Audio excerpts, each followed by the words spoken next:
بسم اللہ الرحمن الرحیم كان الناس أمة واحدة کچھ لوگ باقی ہیں جو اچھا سوچ سکتے ہیں، وہ اچھا سوچ سکتے ہیں، وہ اچھا سوچ سکتے ہیں، ابھی کچھ لوگ باقی ہیں۔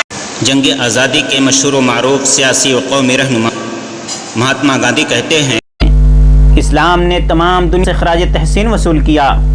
جب مغرب پر تاریکی اور جہالت کی گھٹائیں چھائی ہوئی تھی، اس وقت مشرق سے ایک ستارہ نمودار ہوا، ایک روشن ستارہ جس کی روشنی سے ظلمت کدہ منور ہو گئے۔ اسلام دین باطل نہیں ہے، ہندوؤں کو اس کا مطالعہ کرنا چاہیے تاکہ وہ بھی میری طرح ان کی تعظیم کرنا سیکھ جائیں۔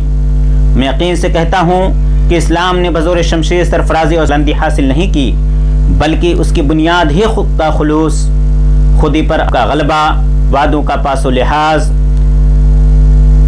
غلام دوست اور احباب سے یکساں محبت، محمد کی جرات اور بے خوفی، اللہ اور خود پر یقین جیسے اوصاف۔ لہٰذا یہ کہنا غلط ہے کہ اسلام تلوار کے ذریعے پھیلا۔ اس کی فتوحات میں یہی اوصاف حمیدہ شامل ہیں، اور یہی وہ اوصاف ہیں ان کی مدد سے مسلمان تمام پابندیوں اور رکاوٹوں کے باوجود پیش قدمی کرتے چلے گئے۔